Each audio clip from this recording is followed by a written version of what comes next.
Hello and welcome to another segment of Mineral Minutes. My name is Brock Wertner, Extension Educator based out of the Northern Panhandle. In today's episode, we will be discussing why it's important that we get zinc in our loose mineral package and how we might go about formulating or selecting a loose mineral product from the local farm store or making our own premix to give to the mill. So before talking about some different considerations that we might have for formulating our loose mineral package, I think a good place to start is to first discuss why zinc is important in our cattle diets in the first place.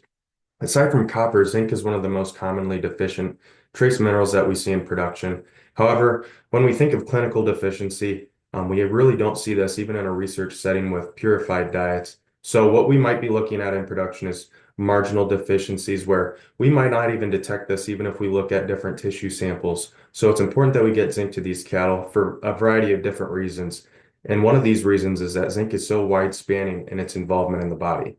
Some of the highlights are enzyme function, gene transcription, and cell signaling pathways. And what these mean for production is that these in combination can impact whole body growth, immune function, and reproduction. So as we start thinking about how we want to formulate our trace mineral in regards to zinc, a good place to start is to look at the feed base that we have available. So in this table, looking at the perennial grass mineral content, specifically zinc across the state, we'll notice just a couple things. Firstly, in between regions, there's just very slight variation in zinc content, and the same thing between the quality of forages that we have available. So with this being said, I think in this case it's appropriate to perhaps use the statewide average, which came out to 24 parts per million. So we'd like to think that we could just take the cow requirement of 30 parts per million minus what the forage is supplying, which is 24, to get 6 parts per million that we need to make up with our loose mineral package.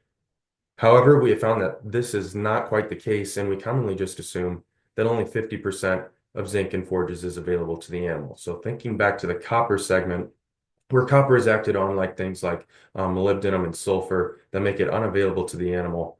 Zinc is in effect similar, where these biological molecules in the forages might make zinc unavailable for absorption.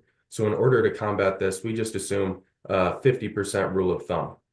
So with this in mind, as we look at supplying zinc through our loose mineral, assuming these cows are eating 4 ounces of this mineral, I wanted to supply 18 parts per million because 30 minus 12, 50% of 24, would leave us with 18 that we'd have to make up. So with this in mind, I took the conversion factor of 130 parts per million provided in the supplement to yield 1 part per million in the total diet, and took 18 times 130 to get 2,340 parts per million in the loose mineral that I'd be looking for. So now that we've established target for our zinc supplementation based on this scenario, when we go down to the local farm store, we might see anywhere from 2 to 3,000 and even greater than 3,000 parts per million in these loose mineral mixes.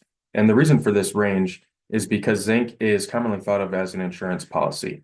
If we go above what is actually required by the cow, we may see some performance responses if there is some pre-existing marginal deficiency in the cow herd. However, we likely won't see this. So by spending just a little bit more money, it should be noted that the inorganic zinc forms are very, very inexpensive. By supplementing a little bit more, we can add some additional protection. So with this in mind, I think anywhere from the 2,000 to 3,000 parts per million range is a good spot to target for our zinc supplementation. One important consideration in respect to zinc supplementation is that zinc is not well stored by the animal.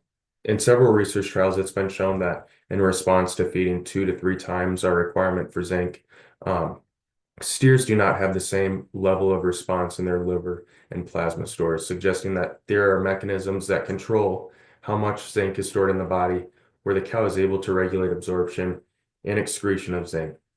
So by supplying zinc every day, we can ensure that these cows' requirements are being met since they're not able to store zinc particularly well. Circling back to the concept of zinc availability in forages, when we think of more mature, dormant grasses and even crop residues, we typically assume that they have less zinc availability than lush vegetative pasture grass. With this in mind, when we look at our production system, cows are typically going to be grazing these dormant and residue forages when they're in second and third trimester of their gestation.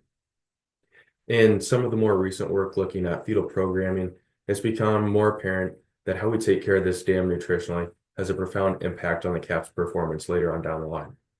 So, especially in these dormant forage and residue grazing situations, we need to make sure that we're supplementing zinc adequately to meet these cows' requirements.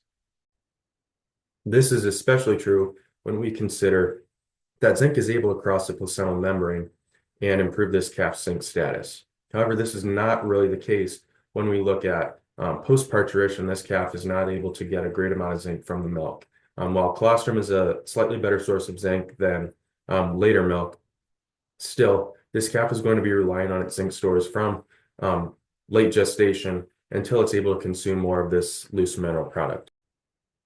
So now that we have a good foundation for supplementing zinc to the cow herd, in a future episode, we will go into more depth on supplementing zinc to growing and finishing animals, immune challenged animals, and even stressed cattle, and how this may look different than the 30 part per million requirement that we're shooting for in our cow herd.